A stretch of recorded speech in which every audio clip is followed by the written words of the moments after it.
In a world where chakra defies destiny, where bloodline decided birth, and where monsters are sealed inside children to protect nation, Naruto Uzumaki was always told he was nothing special, a failure, a dead last, a loud, useless orphan. But in the forest of death, something changed. The balance inside him broke, and for the first time since his birth, Naruto Uzumaki became himself. Not the Jinchuriki, not the container, not the weapon, but something far more dangerous. This is the story what happens when the world greatest limited disappear and a boy who was never meant to be ordinary finally open his eyes. So hey guys, welcome back to my channel, and today we will see what if Naruto has 6 eyes and limitless Chunin charm. If you enjoy this video, then please like, share and do comment, and also check out our Patreon page if you want the darker, uncensored 18 plus version of Naruto's story. So let's start the story. The forest of death never truly slept. Even in the brief lulls between screams and explosions, something always moved in the shadows. Branches creaking without wind, insects going silent for no reason, the sense of being watched pressing against the skin like cold sweat. Team 7 had learned that lesson quickly. They were no longer the same 3 genin who had entered the forest with loud arguments and half-baked confidence. Dirt streaked their clothes. Cuts and bruises mapped their skin. They had already crossed blades with more enemies than Naruto could count. And somehow, impossibly, they were still standing. They had more than what they came for, too. Sasuke stood near the base of a massive tree, eyes sharp and posture rigid, turning an unfamiliar scroll over in his hands. Another lay tucked safely in his pouch. They had fought for every inch of progress, and it showed in the way he kept scanning the forest, never relaxing. "We're ahead of schedule," Sakura said quietly, her voice careful, as if the forest itself might hear and object. Naruto, leaning against a trunk with his hands behind his head, grinned. "See? I told you this would be easy. A couple more teams and we can go home and eat ramen." Sasuke didn't bother looking at him. "Don't get stupid. This place punishes people who think like that." Naruto opened his mouth to argue, then stopped, shifting awkwardly. Speaking of punishments from nature, I'll be right back." Sakura sighed. "Don't wander off." "I'm not wandering. I'm strategically retreating," he said, already moving. Sasuke watched him disappear into the undergrowth, irritation flickering in his eyes. He didn't like splitting up. Not here. Minutes passed. Too many. Sakura was just about to suggest going after him when the forest itself seemed to inhale. Then it exhaled. A violent pressure tore through the canopy. Leaves exploded into the air. Branches snapped like twigs. Somewhere to their left, something heavy was hurled through trees as if it weighed nothing at all. Sasuke's eyes widened. That was... Another shockwave rippled through the ground. "Naruto," Sakura whispered. They ran. They found him by the sound, by the broken trees, by the gouged earth, by the monstrous silhouette that coiled where no human shape should be.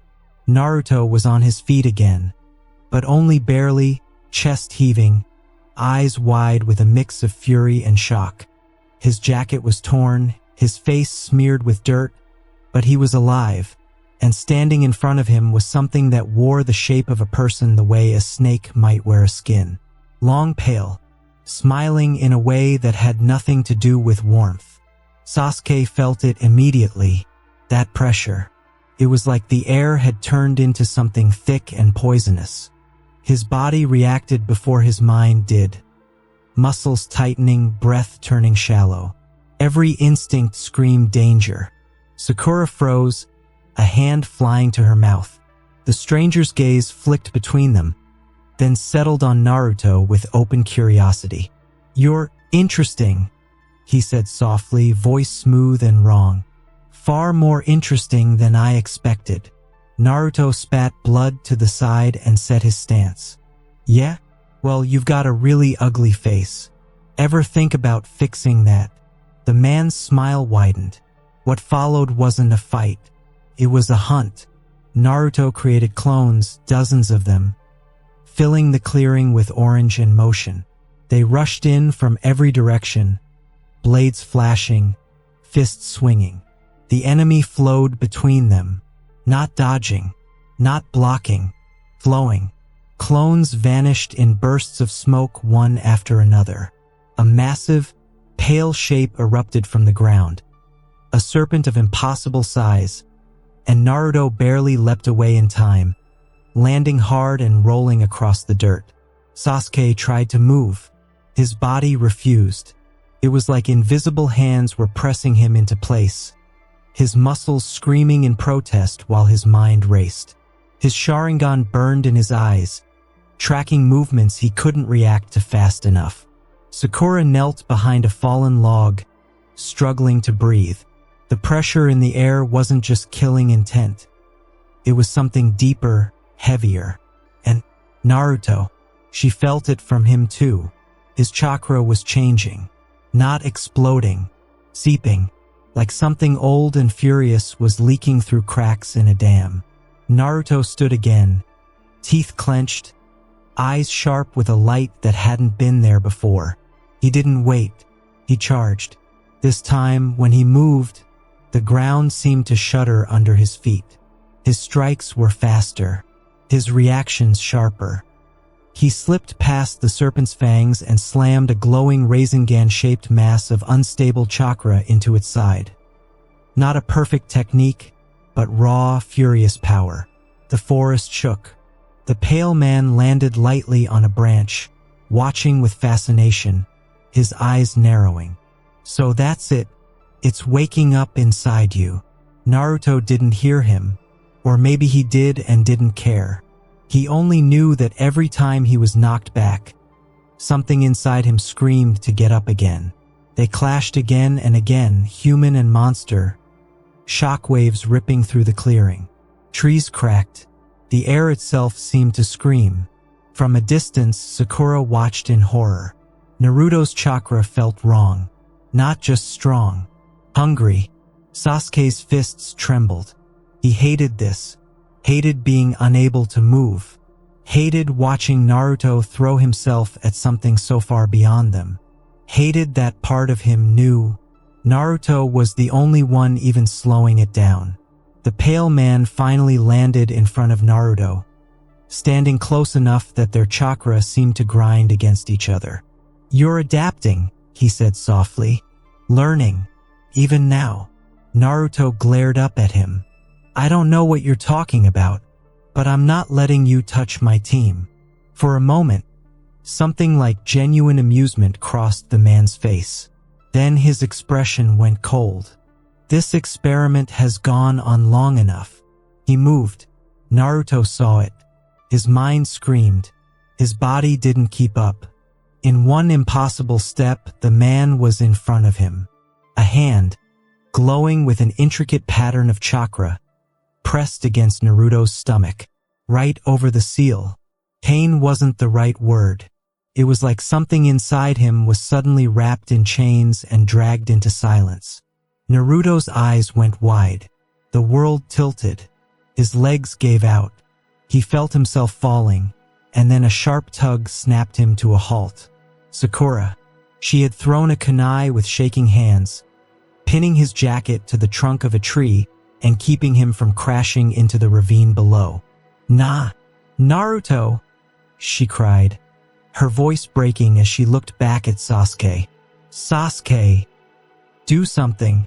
Naruto's vision blurred. The forest dimmed. Sounds faded into a distant echo. So, this is how it feels, huh? He thought weakly. Guess I really messed up this time.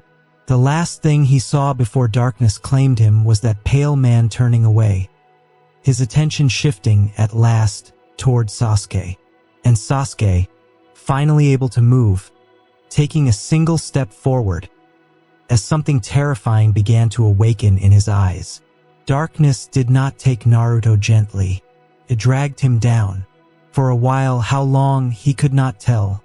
There was nothing. No pain. No sound. No weight. Just an endless, quiet void that felt strangely calm. Then he realized something was missing. The roar.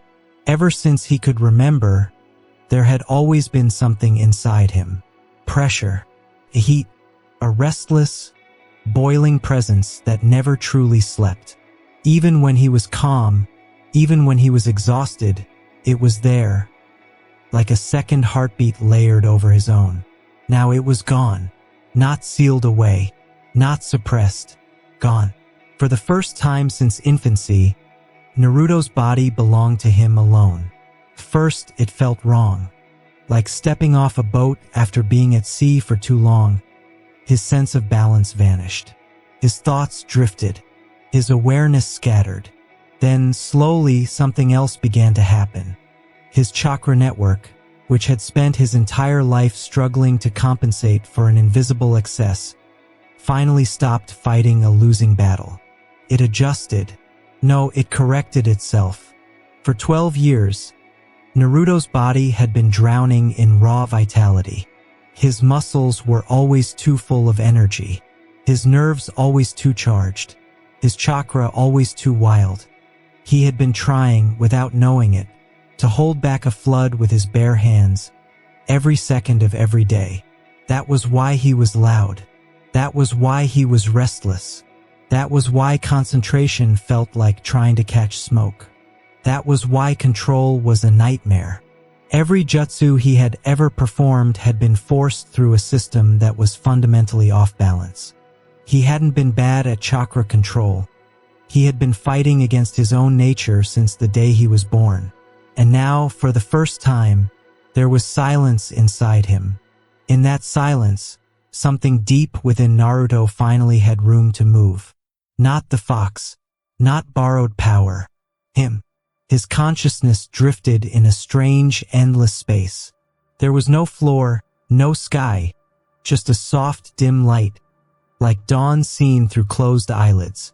He felt light and heavy, and then he felt it. A pulse, not from his stomach, not from some foreign presence, from his core, from his soul, something ancient and vast, not in the sense of age but in depth, like an ocean that had never been allowed to show its surface. His chakra began to move differently, not violently, not explosively. It flowed. It aligned. The chaotic tide that had ruled his body for his entire life receded, and in its place, a far more frightening thing took shape. Harmony. Outside, in the forest of death, the world noticed. The wind shifted. The leaves rustled without command. Birds that had been silent for hours suddenly took flight, as if fleeing from something they could not see. Insects froze. Predators lifted their heads. Even the trees creaked, their branches swaying as if in a current that did not exist. The clouds overhead began to drift apart, slowly revealing pale light through their broken formation. It wasn't a surge. It wasn't an explosion. It was a reordering. Naruto's body, which had spent 12 years suffocating under an invisible imbalance, finally took a full breath. In the clearing, Sakura felt it first. She was still kneeling by the tree, hands clenched, eyes fixed on Naruto's unconscious body hanging from his jacket. She felt a chill crawl up her spine. Not the cold kind, the quiet kind, the kind that comes before a storm. No, she whispered, not even sure why. Sasuke felt it too. He had taken one step forward, just one, when the pressure in the air changed. The monstrous, suffocating killing intent from the snake-like shinobi was still there. But something else was rising. Something deeper. He turned his head slowly toward Naruto, and his eyes widened. Naruto wasn't moving, but the space around him was. Dust began to lift from the ground in a slow, spiraling dance. Leaves trembled where they hung. Even the bark of the tree he was pinned to began to crack, hairline fractures spreading as if under invisible stress. Orochimaru noticed it at the same moment. His eyes narrowed, golden pupils contracting. Interesting, he murmured. This was not the Nine Tails. He knew that presence. He could feel its absence, in fact, like a door that had been firmly shut. This was something else. Something that had been there all along. Something that had been buried. Inside Naruto's mind, the light grew brighter. He felt warmth spread through his limbs. Not burning, not wild. Steady, profound. His thoughts, usually a tangled mess of noise and impulse, became frighteningly clear. For the first time in his life, he felt complete. And somewhere deep within that newfound stillness, something opened its eyes. Naruto's fingers twitched. Then his chakra, his real chakra, began to rise. Not like a flame, like a tide. And every instinct in Orochimaru screamed the same warning. This child was not what he was supposed to be. Not anymore. Naruto's eyes snapped open, and the world quietly began to change. The forest had stopped feeling like a forest a long time ago. It was a battlefield now. Sakura felt it in her bones. Her arms were heavy. Her legs burned every time she shifted her stance. Dried blood stained her sleeves, and sweat kept dripping into her eyes, blurring her vision at the worst possible moments. She had lost track of how many hours she'd been awake. Only that it had been far too many, and that sleep was a luxury she couldn't afford. 3 enemies. Still 3. They circled her like bored predators. One of them, tall with strange mechanical-looking arms, kept flexing his fingers as if testing how easily he could break her. Another, his face wrapped in bandages, watched her with cold, analytical eyes. The third, a girl with a twisted smile, kept glancing at Sakura's hair with open mockery. Sakura swallowed and tightened her grip on a kunai. Her hair was gone now, cut short and uneven. She could still remember the moment it happened, the brief tug, the flash of steel. It shouldn't have mattered, but it did. Not because of vanity, because it reminded her of how much she had already lost in this fight. She shook the thought away and glanced behind her.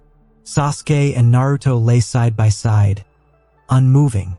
Sasuke's skin was too warm. His breathing was shallow and uneven, his brow slick with fever. Every now and then his fingers twitched, like he was trapped in some nightmare he couldn't escape. Naruto was worse. His chakra felt wrong, kept rising and falling in unstable waves, sometimes so sharp it made Sakura's skin prickle. It was like standing next to a storm cloud that couldn't decide whether to break. "Of course," she muttered under her breath, eyes never leaving the enemies. "Even unconscious, you're still causing trouble." She hurled another spread of shuriken. The boy with the strange arms deflected them easily, metal ringing against steel. "That's it?" he scoffed. "You've been fighting for hours and that's all you've got left?" Sakura didn't answer. She couldn't afford to waste breath. She shifted her weight, careful not to step into any of the traps she had spent the last day setting. Wires, tags, pitfalls, nothing lethal, but enough to make them cautious. And cautious was the only reason she was still alive. Her chakra was almost gone. Her muscles screamed every time she moved. She was running on stubbornness and fear, and love. She glanced back at her teammates again, just for a fraction of a second. "Please," she thought, her jaw tightening. "Just one of you. Just wake up." The bandaged one took a step forward, his voice calm and disturbingly reasonable. "This doesn't have to end badly for you. Give us Sasuke Uchiha. We'll take him and leave. You and the other one can live." Sakura's eyes hardened. "No." The word came out low and steady, even though her heart was hammering in her chest. The boy with the strange arms snorted. "Why keep pretending? You're finished." He was about to move when the world changed. It wasn't an explosion. It wasn't a sound. It was pressure. It dropped onto the forest like the sky itself had suddenly decided to fall. Sakura felt it first in her lungs. Her breath caught. Her knees nearly buckled. It felt like something vast and invisible had settled over the entire area, pressing down on everything.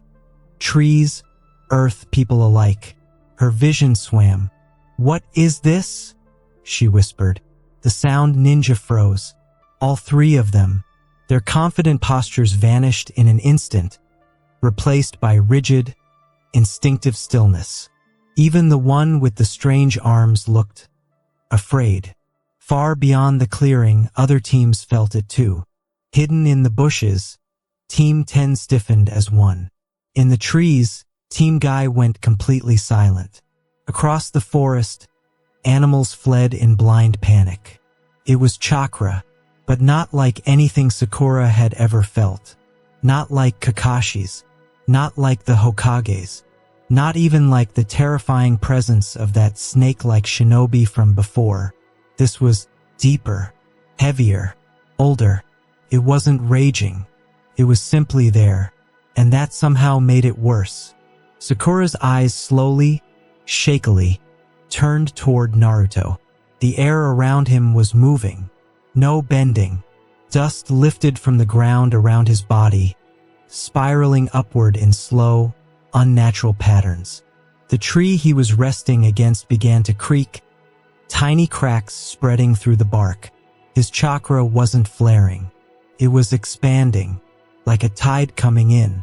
The sound ninja took an unconscious step back. The bandaged one's voice was barely audible. "This isn't the Ninetales." The girl's smile was gone. Sakura's heart started to race. "Naruto?" she whispered. His fingers moved.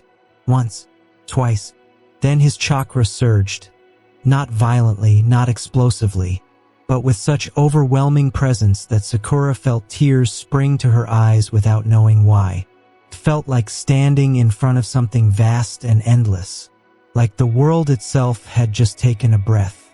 Naruto's eyes opened, and in that instant, every single shinobi in the Forest of Death knew one thing with absolute certainty. Something had awakened, something that had never been meant to stay asleep. And far away, deep in the shadows of the forest, a certain pale shinobi slowly began to smile.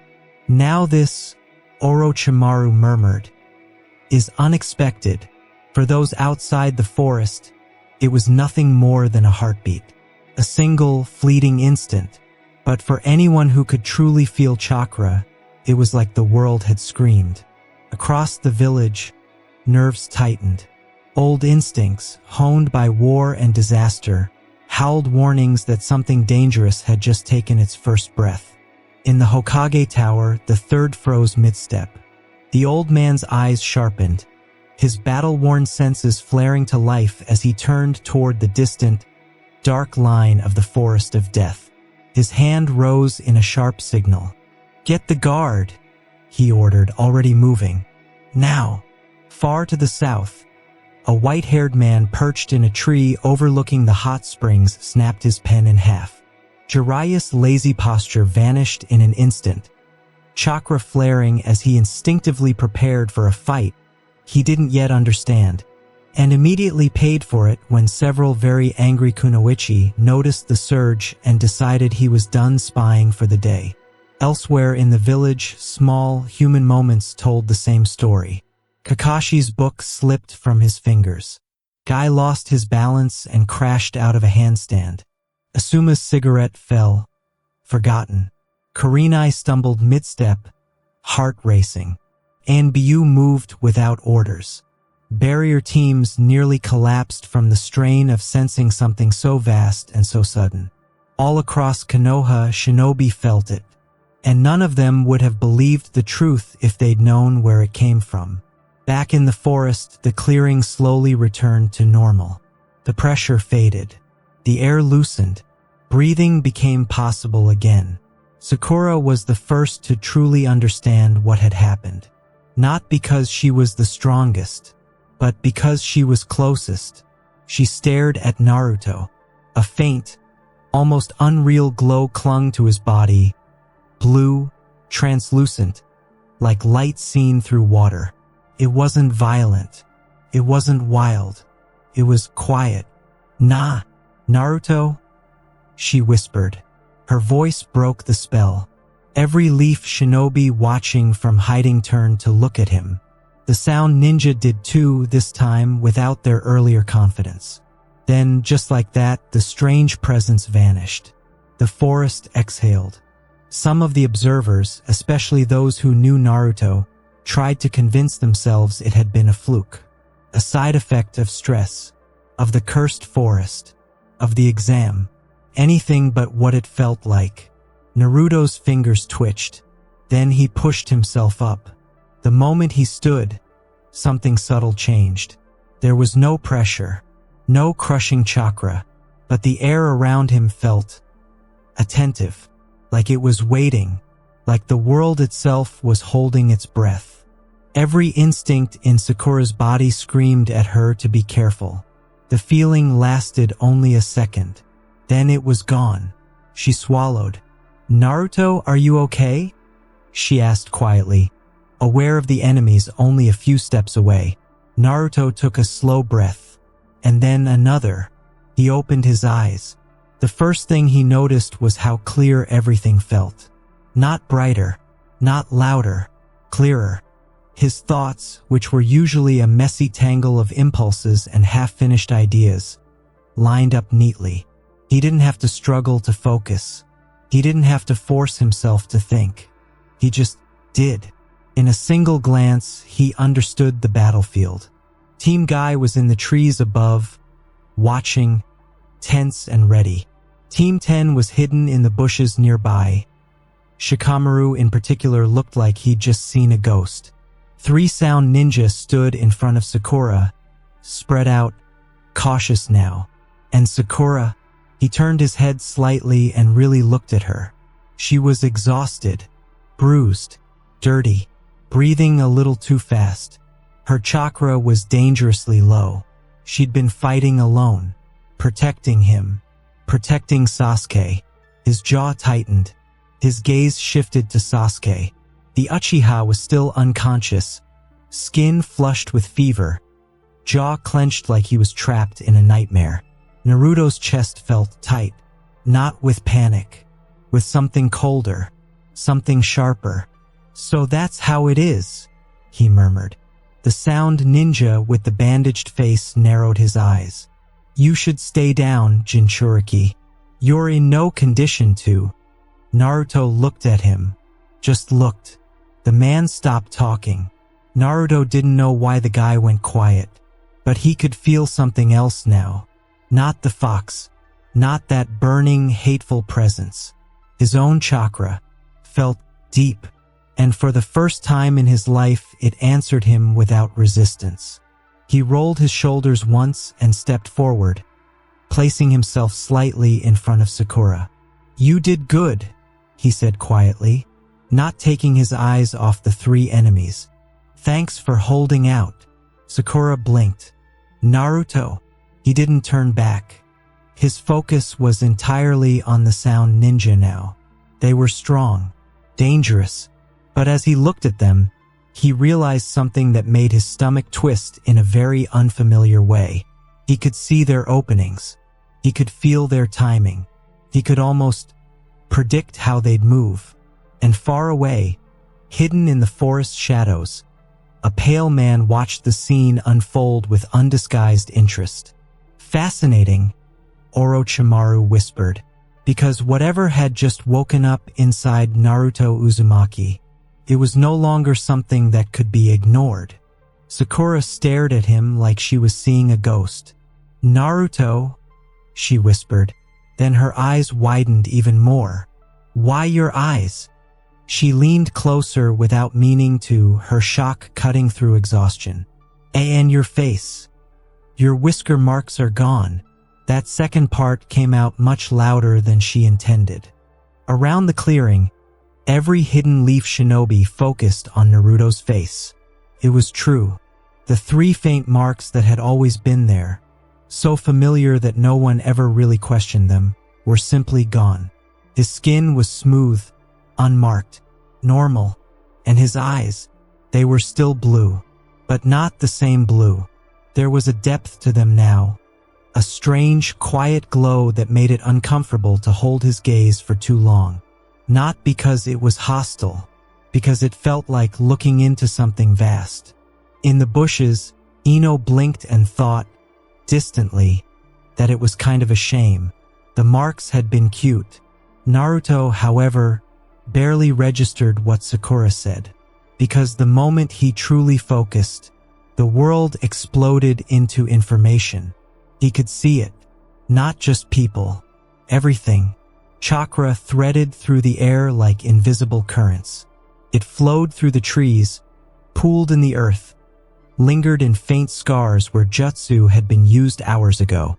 He could tell where traps had been placed, where someone had hidden, what kind of techniques had been used in this clearing before he woke up. It was overwhelming. For half a second, his mind threatened to drown in it. Then something inside him adjusted. The noise faded into a background hum. The important things stayed.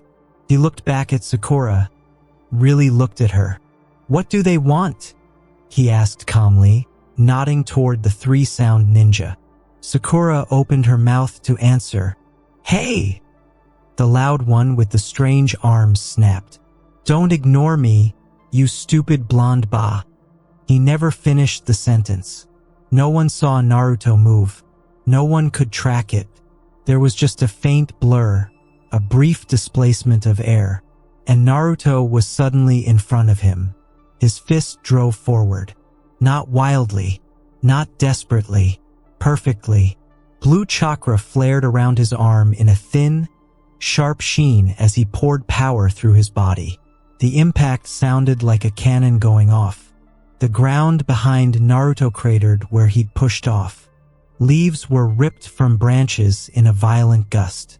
Even Rock Lee, watching from the trees, was thrown back, eyes wide because he hadn't even seen the attack properly. The sound ninja coughed up blood as his body folded around Naruto's fist and then flew backward, slamming into a tree with a sickening crack before collapsing, completely unconscious. If his chest hadn't still been moving, more than a few people would have thought he was dead. In the trees and bushes, two very sharp minds reached the same conclusion at the same time. He's become dangerous. Niji's Byakugan followed the aftermath with grim precision. Shikamaru's eyes narrowed, his brain already recalculating every possible scenario. And he did not like the numbers he was getting. Sakura just stood there, mouth slightly open. The Naruto she knew fought with numbers, with chaos, with stubbornness. Not like that. Naruto looked down at his fist, flexed his fingers once, and shook his hand like he'd hit something annoying. "Man, who was that guy?" he asked, turning back to Sakura with a puzzled tilt of his head. She blinked. He was one of the guys attacking us. They were all trying to get Sasuke. Her eyes snapped to the two remaining sound ninja, something fierce and vindictive flashing through her exhaustion. Naruto followed her gaze. He looked at them, really looked, not just at their faces, at their chakra, how much they had, how dense it was, how it flowed, where it gathered when they prepared to move. He frowned. "That's it?" he asked, genuinely confused. He jerked a thumb toward the unconscious one. "They seem kinda weak." The two remaining sound ninja stiffened. From where Naruto stood, it wasn't arrogance. It was an honest assessment. Compared to what he could feel now, compared to the depth of chakra moving inside his own body, they felt small, shallow. Then he turned, finally noticing the others. The trees, the bushes, the watching eyes. "Also," he said, scratching the back of his head, "why is everyone just standing around staring? Are you guys planning to jump us for our scrolls or something?" For a moment, no one answered. The leaf ninja watching from hiding exchanged uneasy glances. Because for the first time since entering the forest of death, They weren't sure whether Naruto Uzumaki was prey anymore. And far away, hidden in the shadows, Orochimaru's smile slowly widened. "Yes," he whispered. "This is exactly what I was hoping for." Because the experiment had just taken a far more interesting turn. 6 pairs of eyes went wide in unison. The moment Naruto casually called them out, the hidden observers realized there was no point pretending anymore. Team 10 emerged from the bushes first. Shikamaru looked like he'd just run a marathon in his head and lost. "Troublesome," he muttered, though his voice was tight and his shirt was damp with sweat. His eyes kept flicking back to Naruto, measuring, recalculating, and very clearly not liking what he was seeing. That chakra wasn't normal, he thought grimly. It wasn't just big. It was heavy, like the kind of thing you don't survive if you stand on the wrong side of it. And his eyes, and his face, whatever happened to him, I want absolutely nothing to do with it. We were going to jump in if Sakura couldn't hold them off, Shikamaru said out loud, swallowing. Didn't look like you needed it anymore.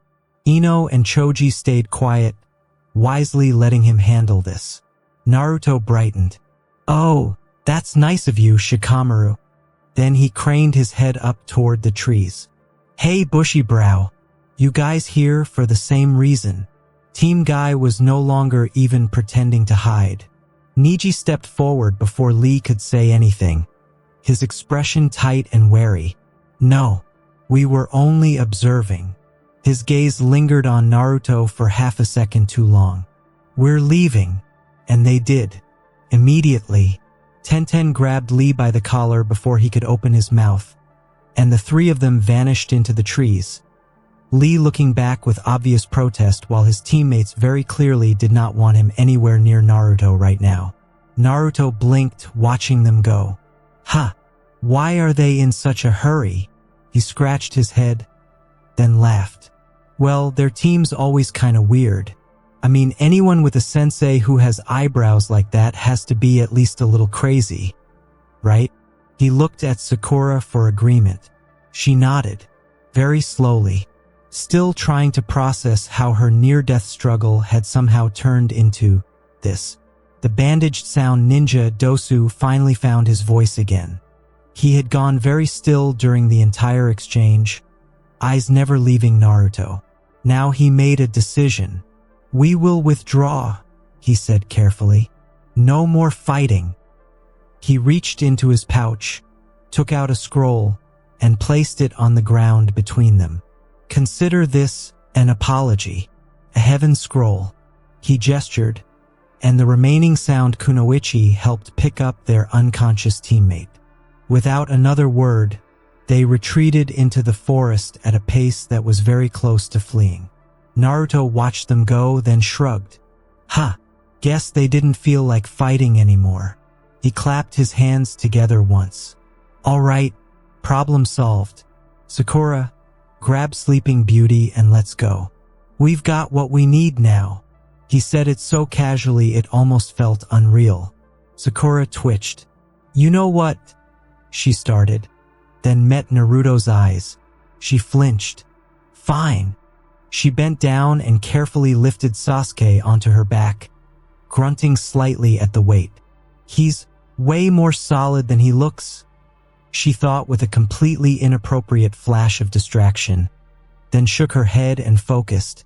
Naruto, meanwhile, stared at Sasuke, not like a teammate, like a problem. His vision shifted, not physically, but in the way he perceived things. He could see it. Something wrong. Something corrosive.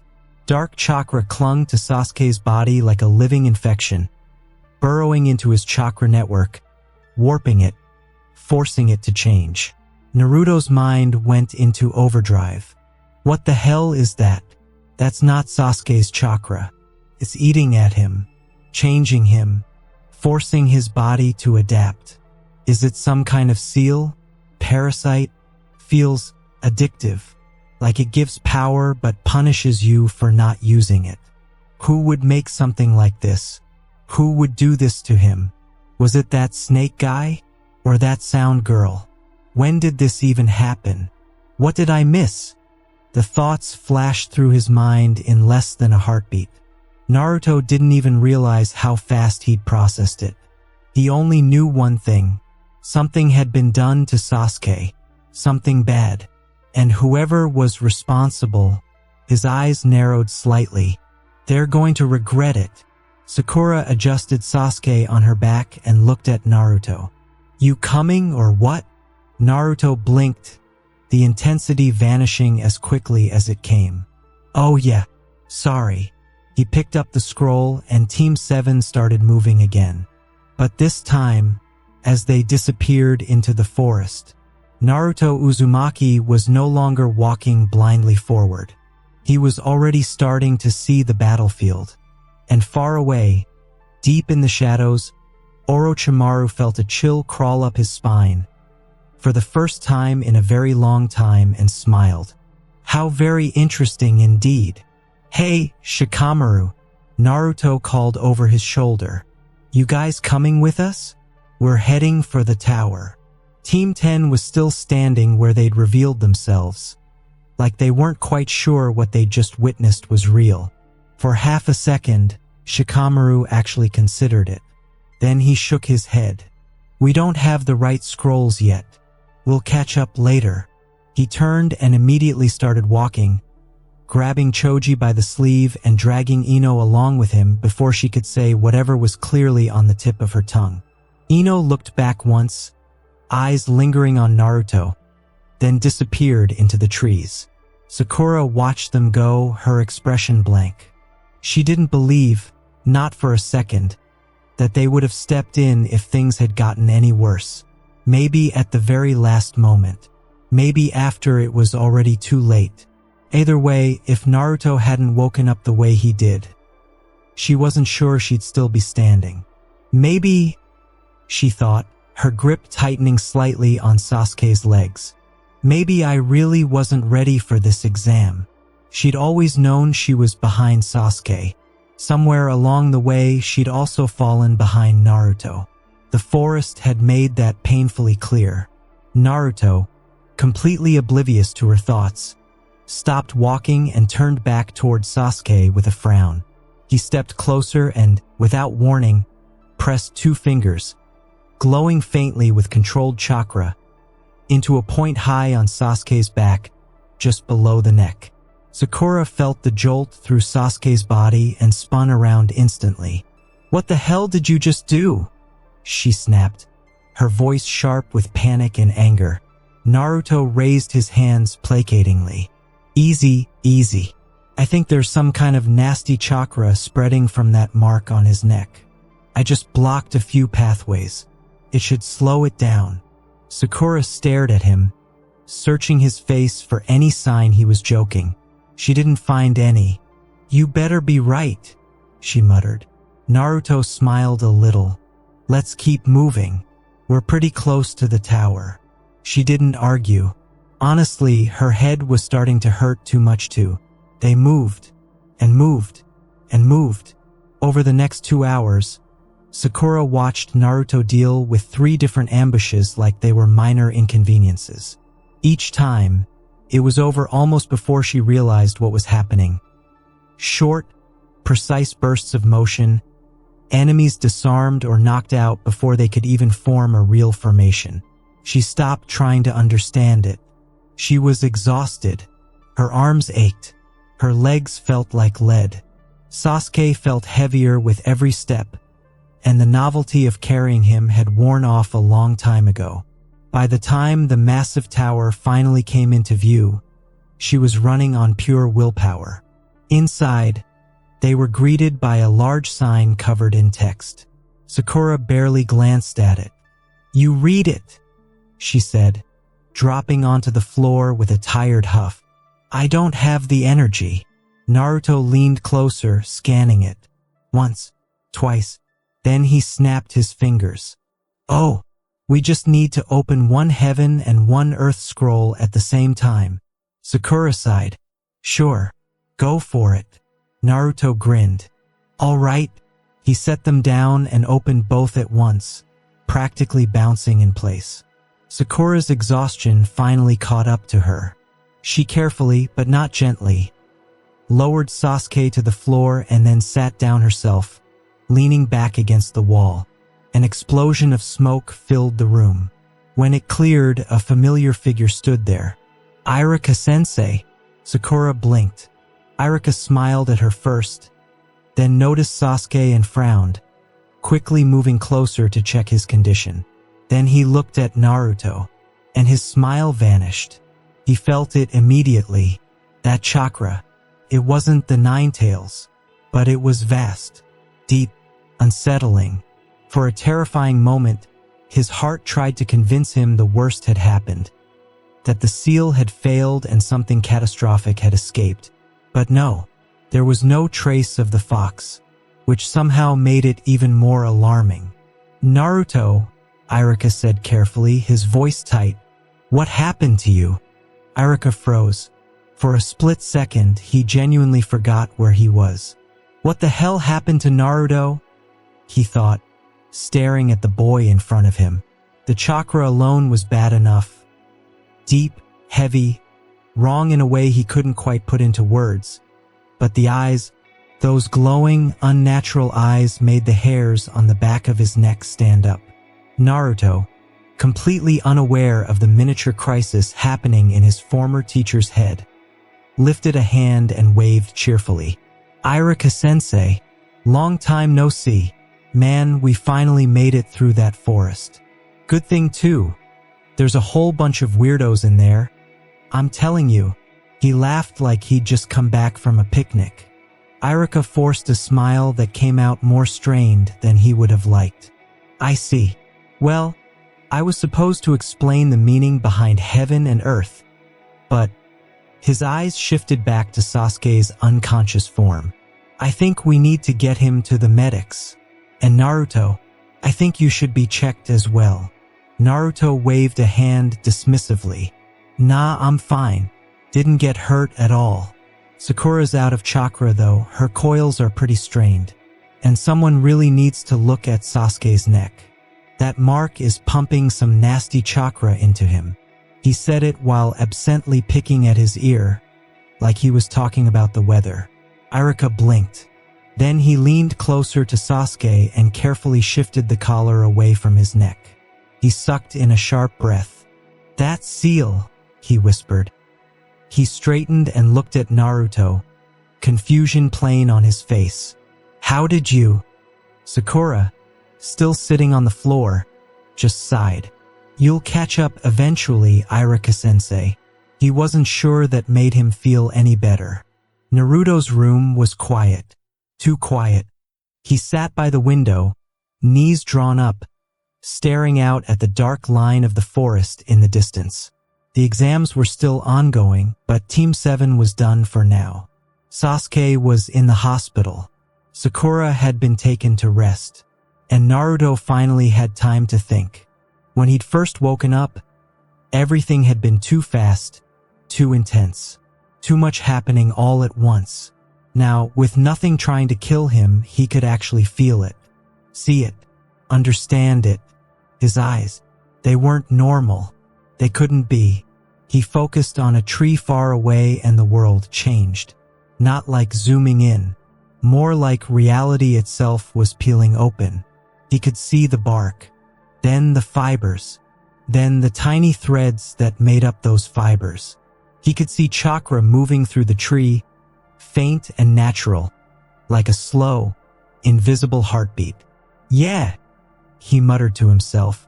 This is definitely something like Sasuke's Sharingan, but different. Where Sasuke's eyes copied and predicted, Naruto's understood. The best way he could think to describe it was like this. Before, the world had been a blurry, flickering screen. Now it was sharp, clear, high definition. He didn't just see chakra. He got it, how it flowed, why it gathered in certain places, how changing one tiny thing changed everything else. He tried something. He closed his eyes. The world didn't go dark. He could still feel everything.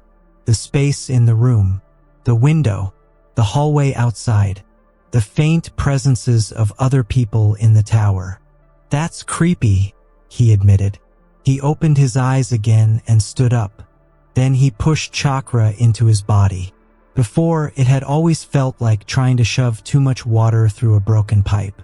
Now it flowed exactly where he wanted it. He took a step. The floor cracked. Oops. He laughed awkwardly and tried again, this time controlling it. Better. Much better. He remembered the sound ninja, how he'd crossed that distance in a blink, how no one had reacted, and the scary part? He hadn't even been trying. That's kind of awesome, he said, then paused. And kind of terrifying. Another thing he noticed, his eyes never turned off. They were always on, always feeding him information. In a fight, that was incredible. Just sitting around? It was annoying. He found himself closing his eyes just to get some peace, and realized he could still walk around perfectly fine. I'm gonna look really weird if this keeps up, he sighed. He leaned his forehead against the glass and looked out toward the forest again. Somewhere out there, someone had done something terrible to Sasuke. Someone strong. Someone dangerous. Naruto's reflection in the window stared back at him, blue eyes glowing faintly in the dark. I'm coming for you, he said quietly. And for the first time, he didn't mean it as a reckless promise. He meant it as a fact. Far away, in a hidden place deep beneath the earth, a pale man felt a strange, unfamiliar sensation. Anticipation. Grow? Orochimaru whispered, smiling to himself. Let me see just how far you can go, Naruto Uzumaki. Because the next time they met, the forest would not be enough to contain what would happen. The atmosphere around the tower had changed. Since the strange pulse of chakra, nothing was being left to chance. Jonin were stationed on rooftops, in hallways near stairwells. NBU moved in quiet, constant patrols, watching not just the genin, but the air itself, as if expecting reality to tear open again without warning. No one said it out loud, but everyone was waiting for something to go wrong. Jiraiya, for once, didn't bother with subtlety. He went straight to the tower. By the time he arrived, the third Hokage and Kakashi had already reached the upper levels, and all three of them were intercepted by Iruka before they could even begin their own investigation. Iruka's face was tight, serious, tired. He looked at the three strongest leaf shinobi in front of him and didn't waste time. It was Naruto, he said. The air went still. Hiruzen's eyes sharpened. Kakashi's visible eye narrowed. Jiraiya's expression lost all trace of humor. Explain, the Hokage said calmly. Iruka swallowed. That chakra everyone felt came from him, and he's different. You'll see when the prelims start. He's in his team's room right now if you want to check immediately. But he hesitated, then said, I think Sasuke Uchiha's condition is more urgent. That decided it. They went to the hospital wing first. Sasuke was still unconscious when they arrived, which made things easier. The curse mark was still there, angry, pulsing, writhing under the skin like something alive. Jiraiya clicked his tongue softly. Nasty work. Hiruzen nodded and performed the sealing technique himself. The markings spread, locked the curse mark down, and slowly, the violent chakra quieted. Sasuke woke not long after, confused, irritable, head pounding, but alive, and no longer being eaten from the inside. He listened in silence as they explained what had happened. When he finally spoke, his voice was low. My chakra feels unstable, not out of control, just different. It will take time to adjust, Kakashi told him. But for now, you're safe. That was enough. For the moment, they left him to rest and decided to wait. The next day came, and with it, the preliminaries. They didn't have to search for Naruto. They found him the moment they stepped into the arena. Blue. That was the first thing anyone noticed. Not his clothes, not his posture, his eyes. They glowed faintly, unnaturally, like light trapped behind glass. And his chakra, it wasn't flaring. It wasn't leaking. It was contained, like a vast ocean being held back by a perfectly still shoreline. The jonin around the room, Leaf and foreign alike, were all staring. Some tried to hide it. Most didn't. Naruto, meanwhile, was laughing. Sasuke was glaring at him. And that just made Naruto laugh harder. "Oh, come on, Sasuke. You should have seen your face when you woke up." Naruto grinned. "You looked like you lost a fight with a pillow." "Shut up," Sasuke snapped, though his eyes kept flicking to Naruto's face, to his eyes, to the place where the whisker marks should have been. Hiruzen stood at the balcony, watching. He turned slightly toward Jiraiya. "Have you ever seen anything like that?" Jiraiya's face was serious, completely serious. "No, never. If I couldn't feel his chakra, and if his whisker marks weren't gone, I'd think he was just pushing chakra into his eyes. But this isn't a trick. Minato didn't have this. Kushina didn't either." Kakashi lifted his headband and revealed his Sharingan briefly, focusing on Naruto. "His eyes are flooded with chakra," he said slowly. "Not chaotically, perfectly, like an active dojutsu, but his overall chakra is calmer than I've ever seen it." Hiruzen's fingers tightened slightly on his staff. "We'll see what this really means in battle," he said quietly. Whatever changed inside him, it's not small. Jiraiya chuckled under his breath. "Seems like things just got a lot more interesting." Down below, the proctor began calling out names. One match after another. The board clicked. Names rearranged. And then, Uzumaki Naruto. The room went quiet. Versus. Naruto looked up, eyes glowing faintly. And somewhere deep inside the tower, several very powerful people leaned forward at the exact same time. Because whatever had been born in the forest of death was about to reveal itself to the world.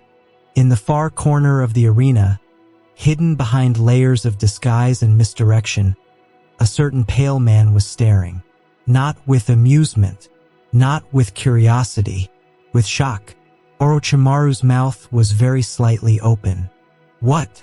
For perhaps the first time in many years, his thoughts were not eloquent, not poetic, not amused, just stunned. The boy he had dismissed as an interesting container, nothing more, was standing in the arena like a completely different existence. That chakra, those eyes, that presence. Something had gone very, very wrong. Or very, very right. He hadn't decided which yet. Down among the genin, Naruto was in an excellent mood. He was leaning back, hands behind his head, laughing at Sasuke, who sat nearby with his usual scowl and arms crossed. "You know that creepy chakra thing is sealed, right?" Naruto said with a mock-serious frown. "So why are you still acting like the world owes you money? What? Sakura not fussing over you every 5 seconds, hurting your feelings." Sasuke's glare could have cut steel. Sakura just stared straight ahead, dead inside. Naruto had been insufferable ever since they arrived. And the worst part? They couldn't stop him. Every time Sasuke tried to snap back, Naruto somehow turned it into another joke. Every time Sakura yelled at him, he just laughed harder. It was a terrible, horrible, no-good realization. The class clown had become terrifying, and he was enjoying it. The third Hokage appeared in a puff of smoke before the assembled genin, pipe in mouth, hands folded behind his back. "Congratulations," he said calmly, "on making it this far." Naruto grinned at him, then promptly stopped listening. He still caught the important parts. This was a substitute for war, a showcase. They were investments, future assets, blah blah blah. He got it. They were show ponies. When the Hokage asked if anyone wanted to drop out, the white-haired guy with the information cards raised his hand and left. Naruto blinked. Ha, that's weird. He looked at the guy's back for a moment, then shrugged. If you're gonna quit now, you probably weren't that tough anyway. He forgot about him almost immediately. The Hokage started talking again. Naruto's eyelid twitched. Ah, old man, he suddenly shouted, throwing his hands up. We get it already. Can we move on? I'm gonna fall asleep here. A collective flinch went through the Leaf Jonin. Several murderous glares turned toward Naruto, and then toward Kakashi, who was rubbing the back of his head like he'd just been reminded this was, in fact, his student. Hiruzen looked at Naruto with mild amusement. Do you truly understand what this is about? Duh, you damn geezer. Naruto shot back, earning a wave of hisses from the crowd and a very undignified snort from Jiraiya on the balcony. We're show ponies for the old fogies. There's too many of us for the main show, so you gotta kick out the weaklings first. Seriously, you take 100 words to say 20. There was a brief, stunned silence. Then Hiruzen actually looked impressed. Well, he said slowly, that is correct. Naruto grinned. Hiruzen shook his head slightly and turned to a sickly-looking Jonin standing nearby. I'll leave it to you. The man stepped forward, coughing lightly into his hand. My name is Hayate Gecko. Please direct your attention to the screen. The monitor flickered. Names began to scroll, one match after another. Then, Sasuke Uchiha versus Yoroi Akado. Sasuke's eyes narrowed. Naruto's gaze snapped to the screen, and then to Sasuke's opponent as he stepped forward. And he saw it. The man's chakra. It was strange. It clung to his hands in a way that wasn't normal. Not elemental. Not a simple enhancement. It looked hungry. Naruto's eyes narrowed slightly. That guy, he muttered. His chakra does something weird. Sasuke shot him an annoyed look. Stay out of it. Naruto just shrugged. Just saying. Down below, the two stepped into the arena. The proctor raised his hand. And somewhere in the shadows, Orochimaru leaned forward, eyes gleaming. Because whether Sasuke won or lost, the real question wasn't about him anymore. It was about what Naruto Uzumaki would do when it was finally his turn. Sasuke, Naruto said quietly, eyes never leaving the arena. Watch out for his hands. Sasuke barely heard him, and before he could ask what that was supposed to mean, someone else did. Why's that? Kakashi's voice murmured right next to Naruto's ear. Naruto yelped and nearly fell backward. Whoa! When did you get there, Kakashi-sensei? He stared at him in shock. That's not fair. You just appeared. Kakashi's eye crinkled. Occupational habit. Naruto pointed down at the opponent. That guy's chakra. There's something weird going on with his hands. Kakashi followed his gaze, thoughtful. So, he really can see it. Interesting. Well, you heard him, Kakashi said, straightening. Let's go. Second floor. Sakura Naruto. He walked off casually, leaving Sasuke behind. Moments later, only the two fighters remained in the arena. The match didn't last long. With the Sharingan active, and with Naruto's warning in mind, Sasuke avoided the man's hands completely, dismantling him with precise, efficient strikes. It was over before it could become dangerous. Naruto shot to his feet. Woo! Yeah. You got him. Nice one, Sasuke. Several genin shot him annoyed looks. Kakashi clapped politely next to him, eye smiling. Sakura, meanwhile, had migrated to the other side of the stands and was standing near Kurenai, very clearly pretending she was part of Team 8. The matches continued, and Naruto became a menace. He leaned forward, calling things out as if he were watching a sports game. Ew, Shino, your bugs are inside his arms? That's gross. But yeah, they should totally eat that chakra, it's like a wind cannon thing. Whoa, Choji, you're huge. That sound guy's got the easiest target ever now. Hinata, he's hitting those chakra points inside you. You should block that. Hey, Hyuga guy, I'll kick your ass. Is that a puppet? Think Bun Bun's gonna notice that's a wind jutsu? These sound ninja really commit to the theme, huh? Genjutsu with bells, air cannons, sound waves. Oh hey Shikamaru-one. Most of the genin were torn between being confused, annoyed, and deeply unsettled by how accurate some of his comments were. The only people enjoying it were Kakashi, Hiruzen, and Jiraiya. All three of them would normally be bored stiff watching genin fight. And all three of them were paying very close attention to Naruto's jokes. Because they weren't really jokes. They were observations. Very precise ones. Then the screen flashed again. Uzumaki Naruto versus Kiba Inuzuka. Naruto blinked, then grinned. Oh, I get Kiba. Kiba leapt up, pumping a fist. Ha! Easy win, right, Akamaru? He reached down to scoop up his partner. Akamaru didn't move. Kiba frowned. Huh? What's wrong with you? Naruto had already hopped down into the arena. He turned around, pointing cheerfully at the small white dog. He's scared. The room went quiet. Kiba's eye twitched. What? Naruto tilted his head. Yeah, he's really scared. Akamaru let out a small, nervous whine. And for some reason, several jonin suddenly felt very, very uncomfortable. Kiba scowled at Naruto, as if he probably just doesn't want to waste time with the dead last. Don't worry, Akamaru. I've got this. He didn't notice that Akamaru was shaking. Didn't notice that the small dog had turned his head away from Naruto, ears pinned back, letting out a quiet, uneasy whine. Kiba's senses were sharp, but mostly in one direction. He saw Naruto. He didn't feel him.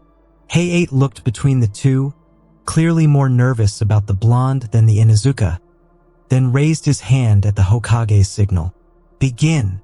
The room leaned forward. Naruto watched Kiba move, and for a moment it felt unreal.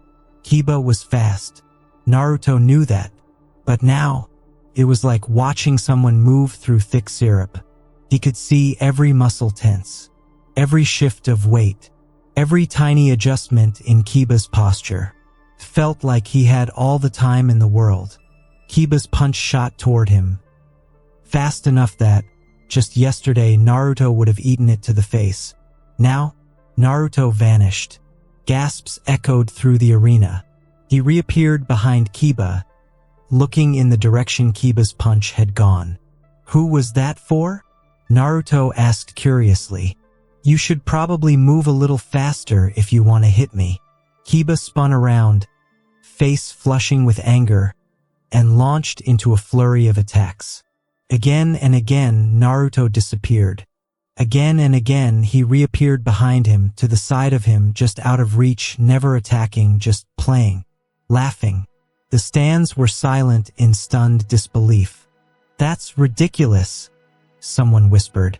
Kurenai stared, eyes wide. What the hell? Kiba is one of our best close combat fighters. Kakashi's Sharingan followed every movement.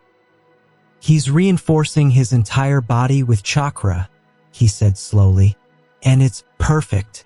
I don't think he's wasting even a single drop. Might Guy's expression was serious. Lee, he said quietly. He will be a difficult opponent. Lee nodded, eyes burning with determination. Neji had activated his Byakugan and was staring at Naruto like he was looking at a puzzle that shouldn't exist. When did that idiot get a bloodline? His eyes are channeling chakra exactly like a dojutsu, like mine or the Uchiha's. The room buzzed. So it wasn't just imagination. Jiraiya's gaze never left Naruto. That confirms it, he said quietly. Whatever happened to him? It started in that forest. I'd bet it's connected to Orochimaru. Hiruzen nodded. We'll speak to him after the preliminaries. Kakashi, bring him to us. Kakashi inclined his head. He had planned to anyway. Sasuke watched with his Sharingan active, teeth clenched. That idiot didn't have a bloodline before. Sakura walked up beside him.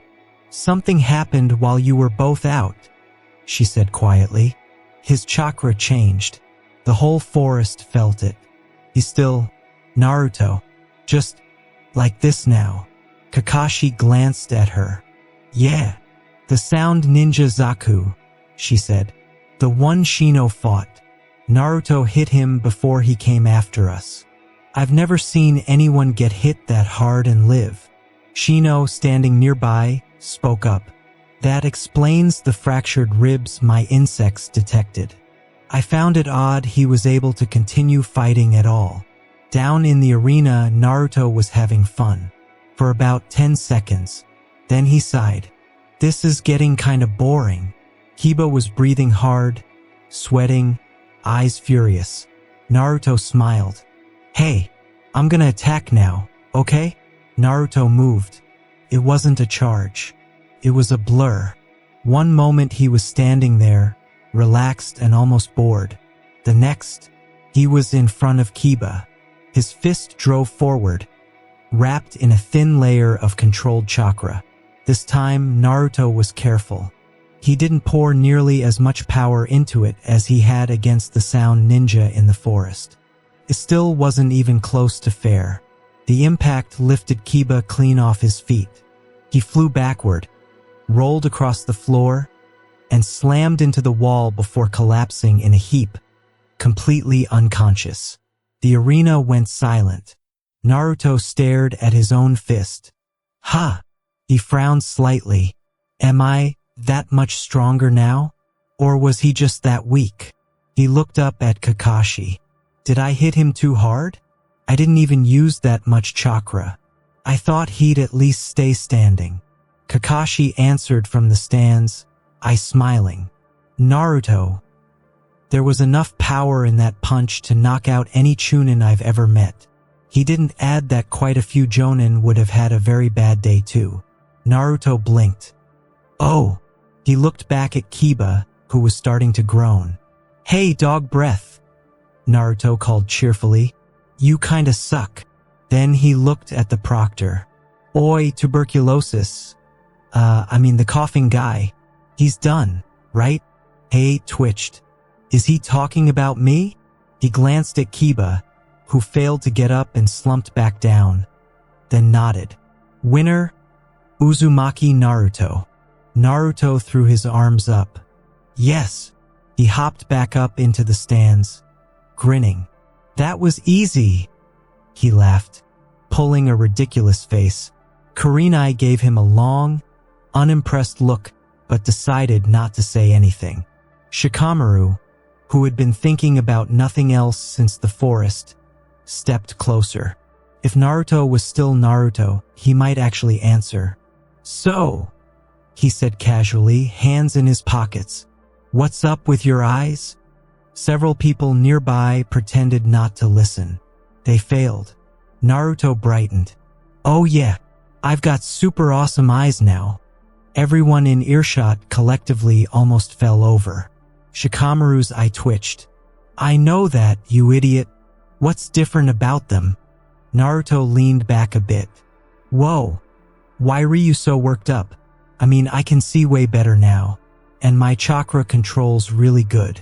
Other than that, it's not a big deal. I've always been awesome. Shikamaru rubbed his forehead. I can't tell if he's messing with me or if he's still the same idiot. Kakashi watched the exchange with amusement. Interesting. We'll talk later. At least his ego hasn't completely exploded. Sakura, for once, didn't even care anymore. Sasuke, on the other hand, was staring at Naruto with his Sharingan active, trying to tear him apart with his eyes. Naruto noticed. Stop staring into my eyes. You creep. Shut up, loser. Naruto grinned, and the next name flashed onto the screen. Naruto watched as Sakura and Ino collapsed at the same time, limbs tangled, both unconscious. He sighed. Man, that was kinda boring. Compared to everything else he'd seen today, they looked slow, careful, hesitant. The only exciting moment was when Ino's jutsu actually landed and she'd slammed her consciousness into Sakura. Naruto blinked. Ha! Who knew Sakura had something like a second personality in there? He shrugged. Too bad. Would have been nice if all three of us made it to the finals. But with a showing like that, maybe it's better this way. Kakashi and Asuma jumped down to retrieve their students, setting them gently against the wall. Team 7 and Team 10 gathered around. Well, Naruto said, clapping his hands once. That was not impressive. He pointed at the two unconscious girls and looked at the Jonin with mock disappointment. That's totally your fault, you know? They're so weak they both lost. Kakashi smacked him on the head. Asuma glared at him, though he didn't say anything. Sasuke looked at Sakura, his expression conflicted. She did well in the forest, protecting us. Naruto tilted his head. Yeah, but that was against the sound ninja, and we've seen they're not that strong. I mean, Shikamaru beat one without even throwing a punch. He laughed. Somewhere nearby, Dosu, one of the last sound genin still standing, shot Naruto a dark look but very wisely kept his mouth shut. Kakashi smacked Naruto again. Don't insult other villages. Naruto pouted, and then, in a blur that even Kakashi wasn't ready for, he shot his arm out and thumped Kakashi on the shoulder. Hey, don't hit me. Kakashi blinked, then laughed. He waved Naruto off. He really is still the same idiot, he thought, just with something absurdly powerful backing him up now. The screen changed again. Rock Lee versus Gaara of the Sand. The room's mood shifted immediately. Naruto leaned forward as the fight began. At first, it was pure taijutsu, or it tried to be. Lee kept attacking, and the sand kept blocking. From every direction. That sand is full of chakra, Naruto said suddenly, his tone serious in a way that made several people turn to look at him. Kakashi and Guy both frowned slightly. Lee backflipped away, then vanished forward in a blur to re-engage. Well, obviously, Sasuke said. Otherwise, he couldn't control it. Naruto shook his head. No, I wouldn't even mention it if it was just that. That sand has 3 different chakras in it. He tilted his head, puzzled. That's weird. The Jonin who had caught Naruto's comment exchanged sharp looks. Kakashi uncovered his Sharingan, focusing on the sand with intense concentration. Guy leaned in slightly, curiosity burning just as bright as his competitive spirit. After a few seconds, Kakashi let out a quiet breath and covered his eye again. Whatever he's seeing, it's beyond me. To my eyes, the sand only has Gaara's chakra in it. Nothing more. Naruto hummed, unconvinced, but didn't argue. Down below, Lee landed lightly after a flurry of evasive movements. Guy straightened, having seen enough. Lee, he called out with solemn intensity. You may remove your weights. Lee froze. Then his eyes lit up like fireworks. Yes, Guy-sensei. He reached down and began undoing the straps around his legs, revealing thick, heavy weights hidden beneath his leg warmers. He held them up for a moment, almost reverently. Gaara watched in complete silence, his expression never changing. The kanji for love on his forehead looked strangely out of place on such an empty face. Naruto tilted his head. Ha! You wouldn't think taking off a couple of weights would make someone that happy. Who knows with those two? Kakashi sighed. I stopped trying to understand Guy years ago. Lee dropped the weights. The entire room shook. The crash echoed like thunder. Dust jumped from the floor. Several genin stumbled. Every single person in the tower, genin, jonin, Orochimaru in disguise, Jiraiya, even the third Hokage, had the exact same thought. They're insane. Naruto blinked, then grinned. I'd love to fight Lee. If he's that fast with those things on and no chakra helping him, he's gotta be crazy strong. Lee vanished, reappeared, vanished again. He was moving so fast that most of the genin couldn't even track him anymore. Guy was cheering like he was watching the greatest performance in history. Gaara, for the first time, looked caught off guard. Naruto, however, could follow everything perfectly. He watched Lee's body with intense focus. Not just where he went, but how he moved, how his muscles contracted, how his feet planted and pushed, how his shoulders rotated with each strike. His mind drank it in. With his thoughts moving faster than ever, he was breaking Lee's movements down piece by piece, understanding the mechanics behind every burst of speed, every change of direction. So his style is all about overwhelming force and speed. No wasted motion, Naruto thought. My own stuff's way sloppier than this, but I can fix that. At the same time, he watched Gaara. The sand was moving differently now, wider, more aggressively, guided by Gaara's hands. And Naruto could see it.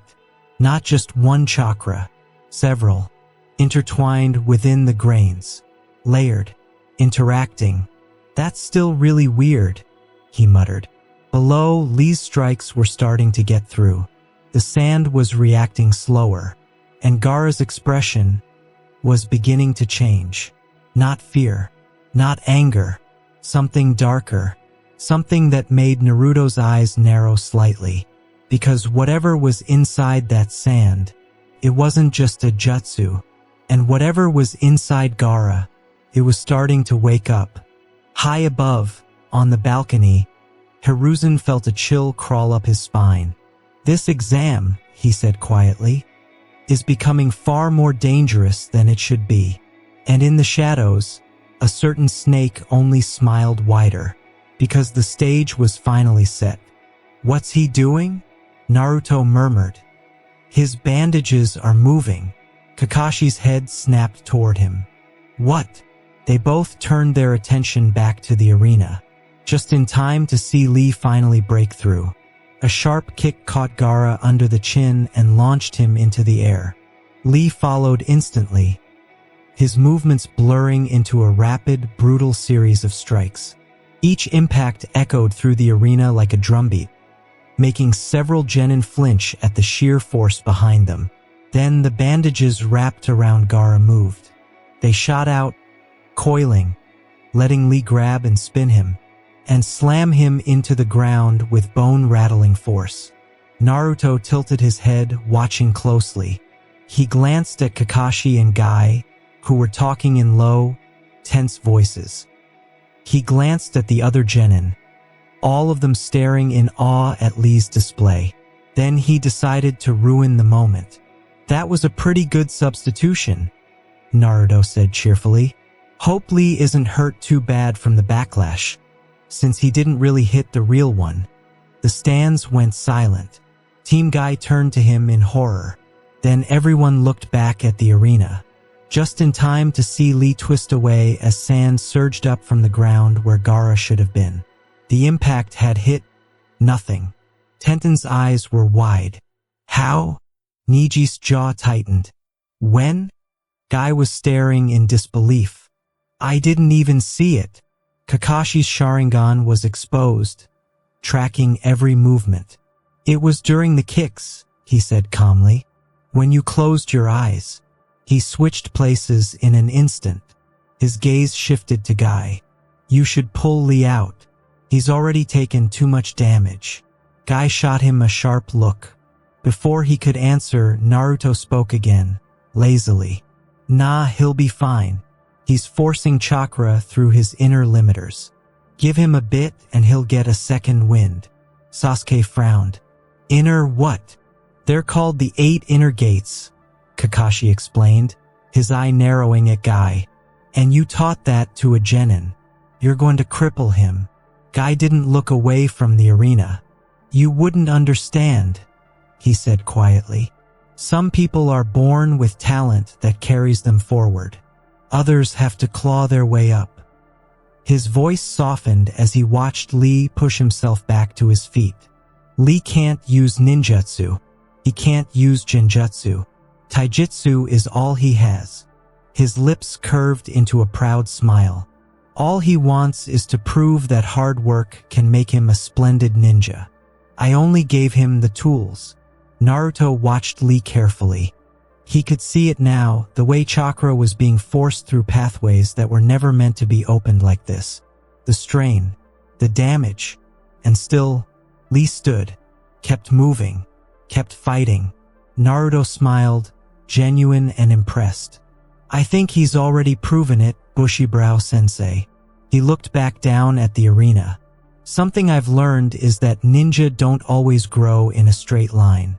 Sometimes, they jump. Below, Lee's chakra surged, and the air around him began to change. Lee changed. It wasn't subtle.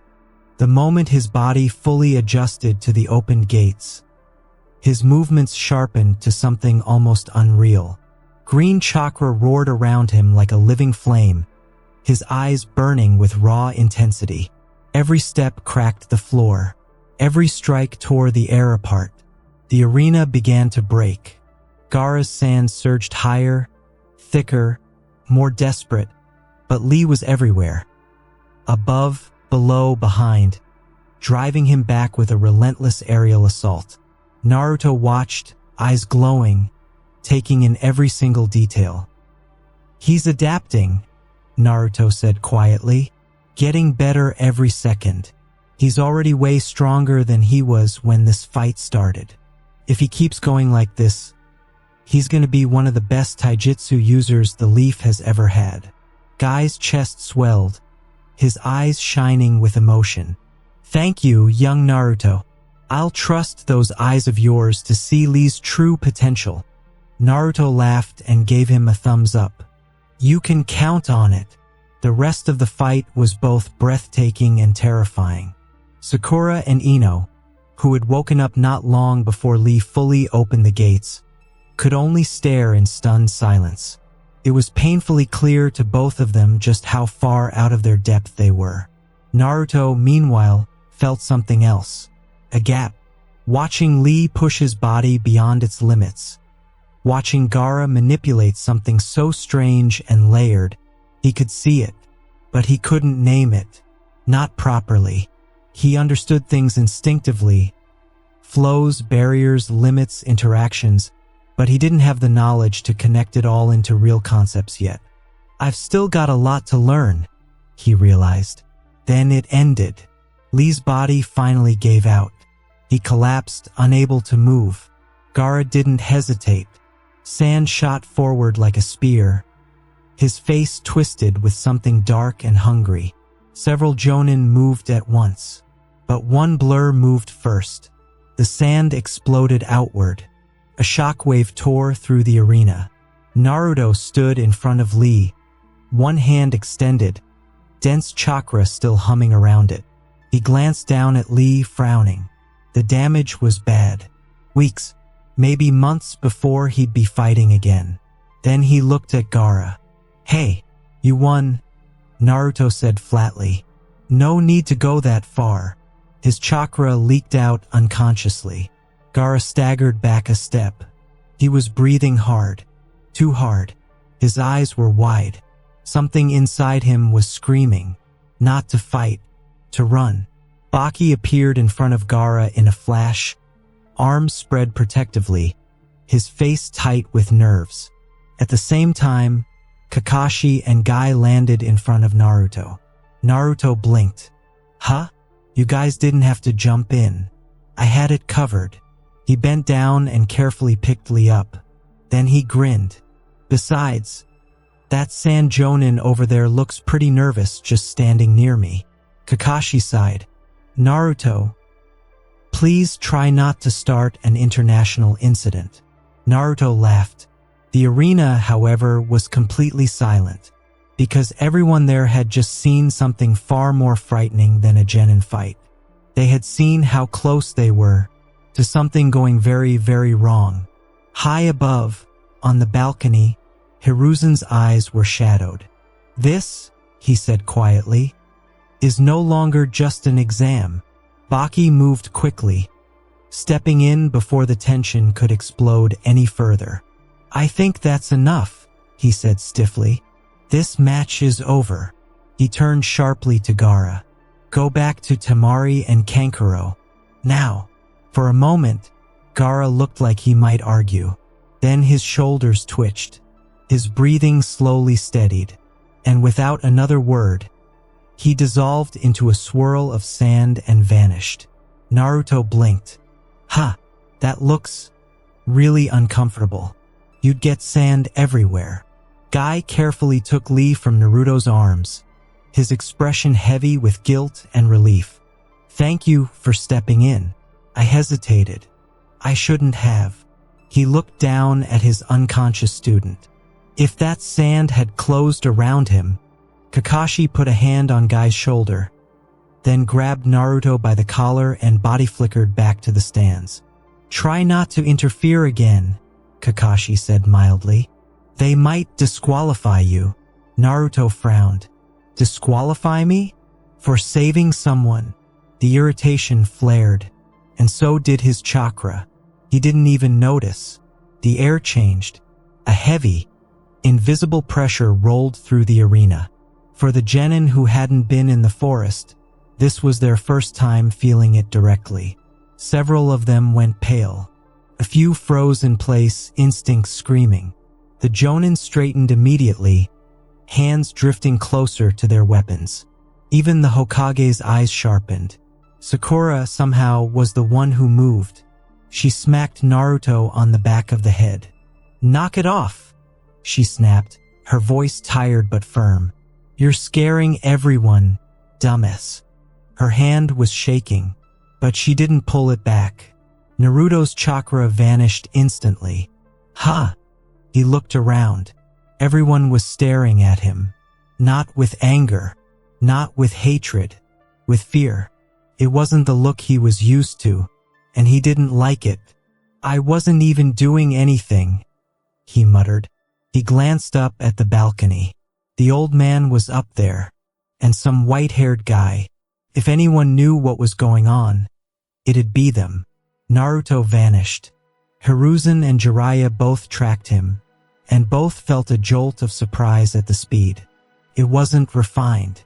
It wasn't elegant, but it was fast. Very fast.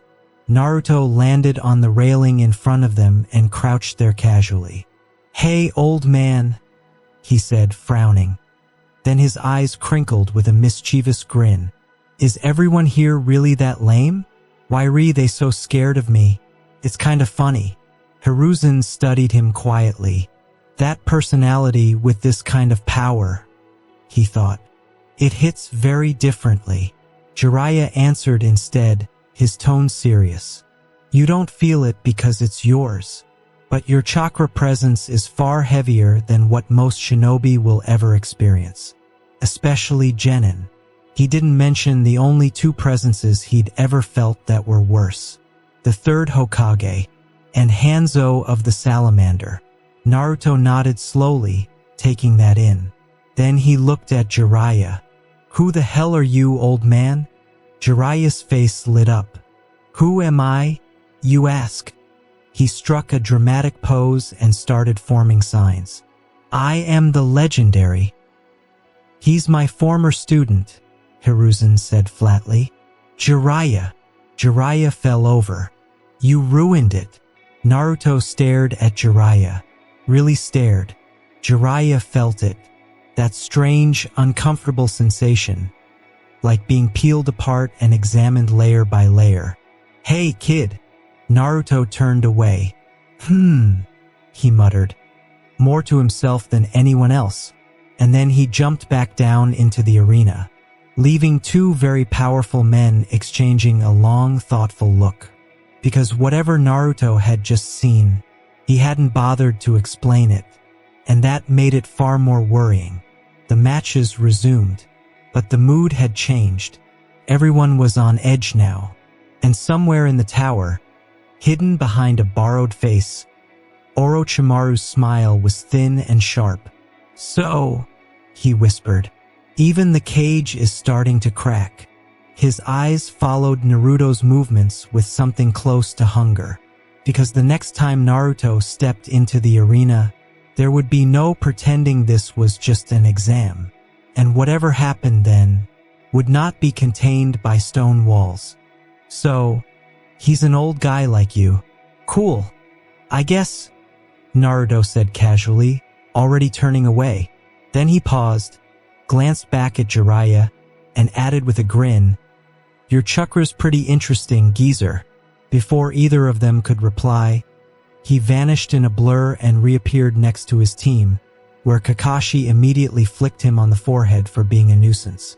Up on the balcony, Jiraiya watched him with a serious expression.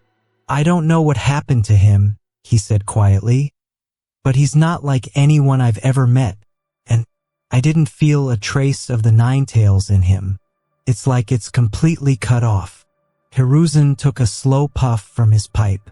"I'd like to know more about those eyes of his, what he can see, what he understands. For now, let's assume it's something unique and be thankful he has it, especially with certain people out there who'd love to get their hands on him." His gaze sharpened. "And with Orochimaru lurking, we may need Naruto's new strength sooner than we'd like." "He's still a kid," Jiraiya snorted. "Power or not, he needs to grow up before he's reliable." Hiruzen chuckled. "He's always been a brat. Now he's a brat with terrifying power. You saw his speed and strength. If he actually hammers the basics of taijutsu, he might outpace all of us just by reinforcing his body with chakra. And we still don't know what happens if he really pushes himself." Jiraiya's eyes narrowed in thought. "Right now, I'd put him above most of the village's shinobi. We still need to see what he can do with ninjutsu and jinjutsu, but as he is, only the very best could face him and expect to win." He shook his head. That kind of confidence mixed with that kind of strength. It's no wonder even veterans are uneasy around him. "Indeed," Hiruzen said. "Normally I'd let you approach him in your own way, but we're done with subtlety. He's awakened a bloodline with unknown abilities. After we speak with him, he stays with you, at all times.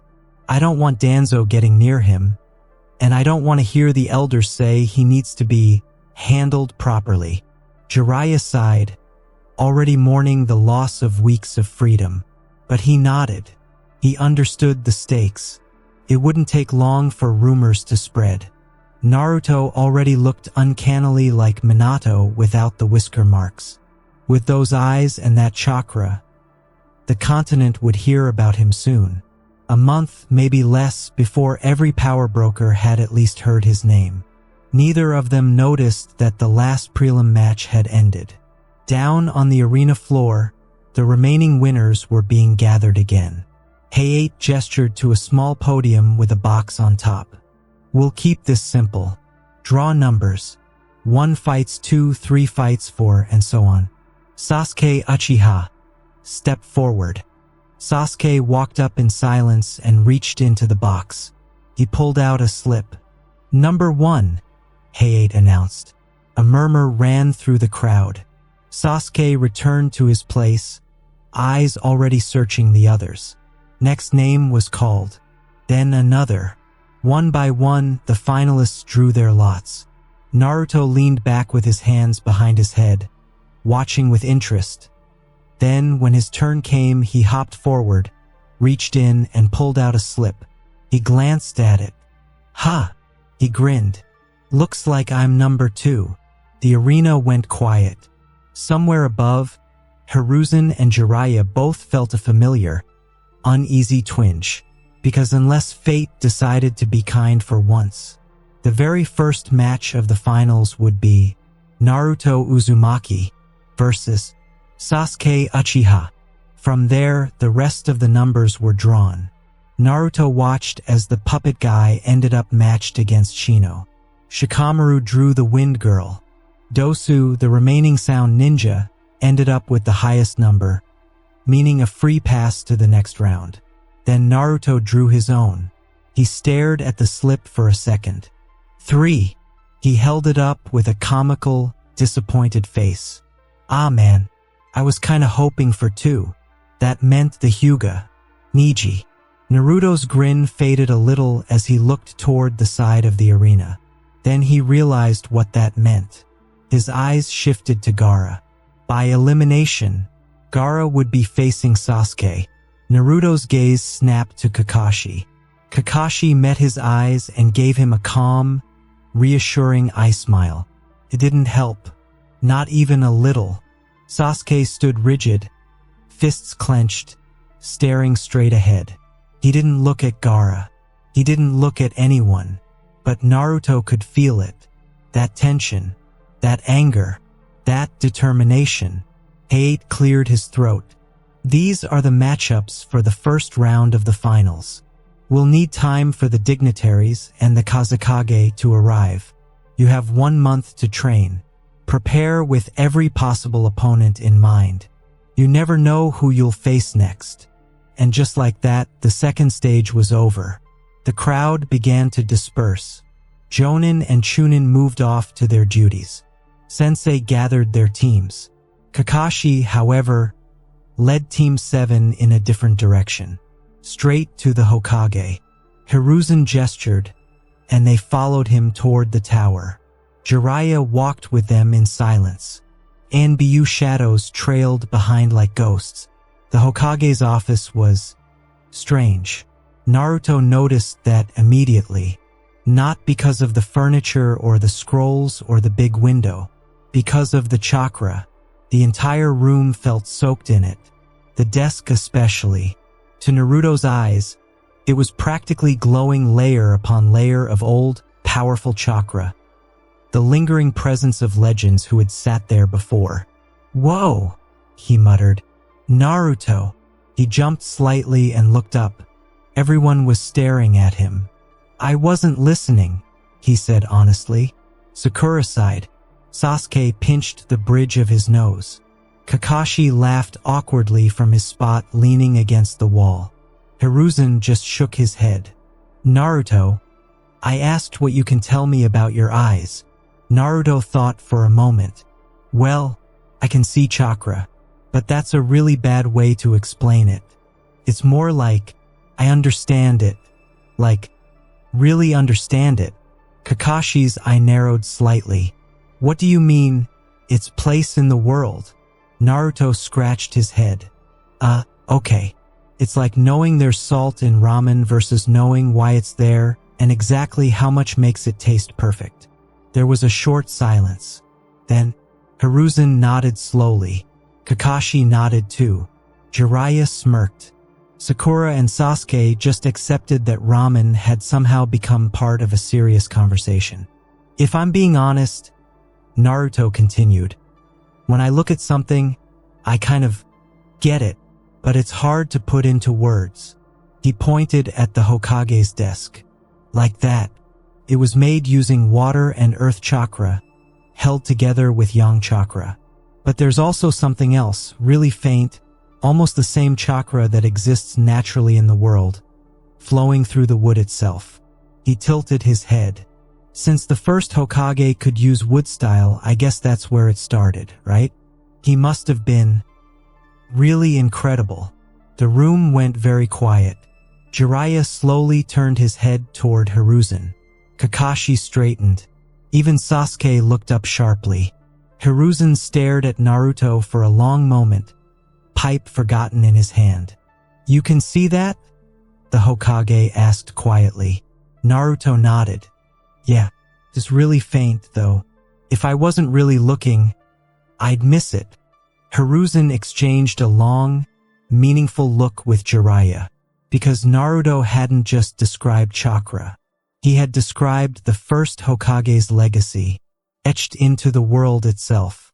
And if Naruto could see that, Naruto, Hiruzen said slowly, I want you to tell me everything you noticed about yourself from the moment you woke up in the forest.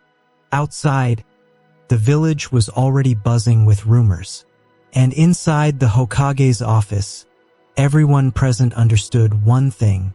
Whatever had awakened inside Naruto Uzumaki, it was far bigger than they had first believed. For a moment, no one spoke. Naruto's explanation, and the way he described the world, had left the room in a strange, heavy silence. Jiraiya was the first to break it. He was staring at Naruto with an intensity that had nothing to do with humor or theatrics. This is familiar, he thought.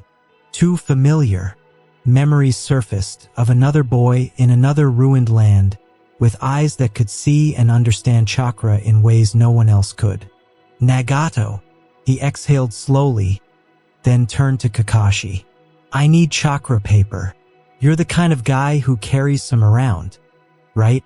Kakashi raised an eyebrow but reached into his pouch and pulled out a small stack. I do. But why? Jiraiya took them and walked over to the three genin. Let's do a simple test. He handed one sheet to Sakura, one to Sasuke, and one to Naruto. Sakura, go first. Push chakra into it. Sakura did as told. A moment later, the paper crumbled into dust. Earth, Jiraiya said with a nod. Very good. That's a stable affinity. Something you and I share. Sakura blinked. Ha! Really? He turned to Sasuke. Your turn. Sasuke focused, pushing chakra into the paper. It didn't burn. It crinkled and folded in on itself. Kakashi's visible eye narrowed. Interesting. Lightning, Jiraiya said. Not fire. Sasuke stared at the paper in silence. It explained more than he liked.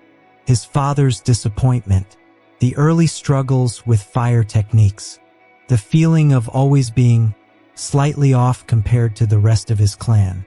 Jiraiya clapped him lightly on the shoulder. With your teacher, that might actually be a blessing. Then he turned to Naruto. This was the real reason he'd asked for the paper.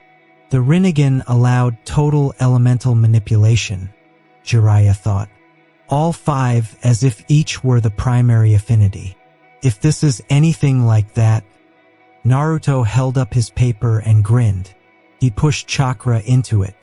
Instead of tearing, burning, or crumpling, the paper began to glow. A soft, subtle blue light. Naruto's grin widened. Ha! I broke your little test. Jiraiya felt a chill run down his spine. That wasn't a normal reaction. Not for anyone. Nagato's paper had reacted to all five elements at once before turning into a strange, dark substance. This was different. Kakashi uncovered his Sharingan. Hiruzen leaned forward, frowning deeply. That's not possible, the Hokage muttered. Then Naruto laughed. Just kidding. The paper suddenly sliced cleanly in half.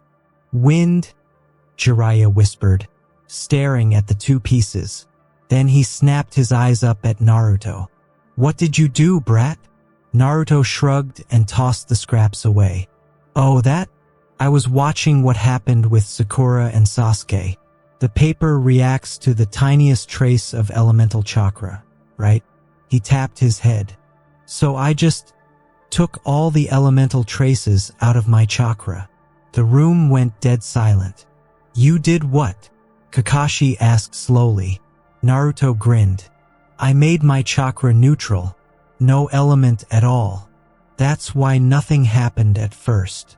Kakashi felt lightheaded. Do you have any idea how much control that would take? Hiruzen took a piece of chakra paper himself, clearly skeptical. He focused, trying to imitate what Naruto had described. For several seconds, nothing happened. Then the paper burst into flame. Fire, Hiruzen said quietly. He looked at Naruto with something between awe and disbelief. Not even I could do it. Jiraiya stared at Naruto in silence for a long moment. Then he laughed. Not his usual loud, joking laugh. A low, amazed one. You're a monster, kid. Naruto scratched his head. Thanks. Jiraiya's eyes, however, were sharp and calculating now. Because this wasn't just talent. This wasn't just a bloodline. This was the kind of ability that rewrote what was possible. And if Naruto could already do things like this without training, then the next month was going to change everything. Hiruzen set his pipe down slowly. Naruto, he said, voice heavy. From this moment on, your training will not be normal. Naruto looked up, curious. You've stepped into a world that very few ever even see, the Hokage continued. And there are people who would kill or destroy nations to have what you now possess. He met Naruto's glowing eyes. So we're going to make sure you're strong enough to survive it. Outside, the village continued on, unaware. But in the Hokage's office, everyone present understood. The Chunin exams were no longer the most important thing. Naruto Uzumaki had just become a problem, and a weapon, and possibly the beginning of something that would change the entire shinobi world. That's all for now. If you enjoy them, please like, share, and do comment.